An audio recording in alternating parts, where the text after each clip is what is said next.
నేను ఇక్కడికి వచ్చినప్పుడు, అమ్మ అందరికీ చెప్పండి అమ్మా, మనకు ఆపోజిట్ గా ఉండేటోళ్ళు చెప్తున్నాడు జగన్ సార్ పులివెందులకు ఎక్కువ రావడం లేదని అని అన్నారు. నేను ఆయన చెప్తే నేను మనసులో అనుకున్నా, పులివెందులకు కాదు జగన్ సార్ ఇంటికి కూడా ఎక్కువ రావడంలా. ఎందుకు? ప్రజల మధ్యలో ఉన్నారు కాబట్టి.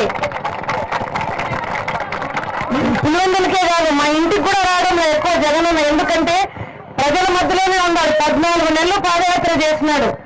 14 నెలలు పాదయాత్ర చేసినాడు జగనన్న ఇంటికి రాకుండా. ఒక మనిషికి సాధ్యమయ్యేది కాదు. గత 9.5 సంవత్సరాలుగా ఈ కష్టం లేదనకుండా కష్టం చేసినారు. 16 నెలలు జైల్లో పెట్టినారు. 14 నెలలు పాదయాత్ర చేసినారు. ఓదార్పు యాత్ర వారాలు నెలలు తరబడి చేసినారు జగనన్న. 9.5 సంవత్సరాలుగా అంత కష్టపెట్టినారు. జగనన్న కూడా ప్రజల కోసం అంతే కష్టపడినాడు. ఎక్కడే కానీ రాజీ పడలేదు. ఎక్కడే కానీ ఎంతో భయపెట్టడానికి ప్రయత్నం చేసినారు.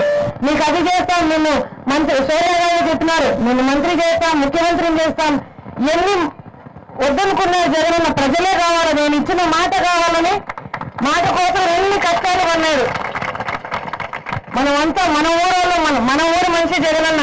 మనమంతా జగనన్నకు నిలబడి తాను గుర్తుకు ఓటేసి అన్న వాళ్ళు చెప్తున్నారు, మనం వేసే ప్రతి ఓటు రాష్ట్రానికి మనం చేసే మేలు.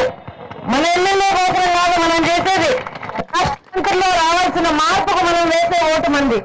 తాను గుర్తుకు ఓటేసి జగనన్నను అవినాష్ అన్నను గెలిపించాలని మిమ్మల్ని అందరినీ ప్రార్థించి వేడుకుంటామమ్మా. నమస్తే అమ్మా. నమస్తే అమ్మా. If you like the video, please like us and subscribe Tollywood Nagar.